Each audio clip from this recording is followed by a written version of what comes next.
আন্তরিকতার সাথে পরিচেতনায় কাজ করবেন।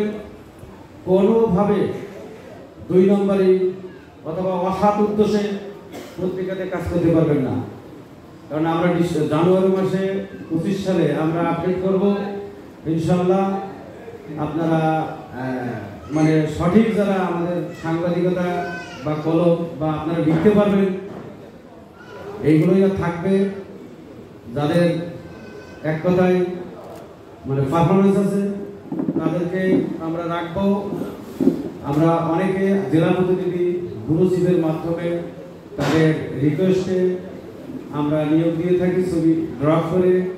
এই কারণে অনেকে আমরা যাচ করতে পারি না, এই জন্য আমরা এগুলো একটা সংস্কারের সিদ্ধান্ত নিয়েছি। ইনশাল্লাহ আমরা অনুষ্ঠান শেষ করে আমরা ঢাকাতে যেয়ে একটা সিদ্ধান্ত নেব। পরিশেষে আরেকটা কথা হলো, সেটা হলো আমাদের অনুষ্ঠানে এখানে রাঙামাটি প্রোগ্রাম সেট আপ করার পরে আমি জানতে পেলাম যে সরাসরি অনেক জেলায় এখানে গাড়ি নেই, আসে না। ইনডাইরেক্টের কারণে যে পরিবহন আছে, ট্রেন আছে, এখানে আসে না অনেক জেলাতে। সেই কারণে অনেক জেলার লোকজন আসতে পারে নাই। এবং গত 5 তারিখে যে সমস্যাটা সরকারের, যে আপনারা সবাই জানেন বিষয়টা, অনেকে অনেক সমস্যার মধ্যে পড়ে তারা লাইনচ্যুত অবস্থায় আছে। এই জন্য আপনাদের কাছে একটা রিকোয়েস্ট থাকবে, সংবাদপত্র জাতির বিবেক, আপনারা চৌকস অবস্থা নিরপেক্ষ থাকবেন।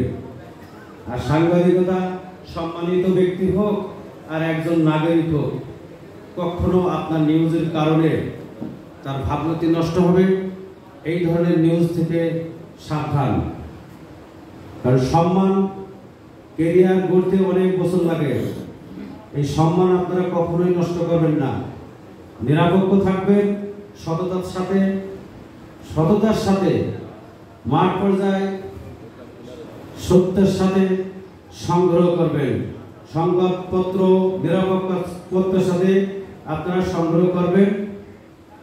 কারণ রাষ্ট্রের চতুর্থ স্তম্ভ জার্নালিস্ট, আজকে আপনারা যদি নর্মাল কোনো কাজ বা কোনো জায়গায় কোনো এই ধরনের কাজ করেন তাহলে অনেক খারাপ, এটা আমাদের অনেক দুঃখজনক বিষয়।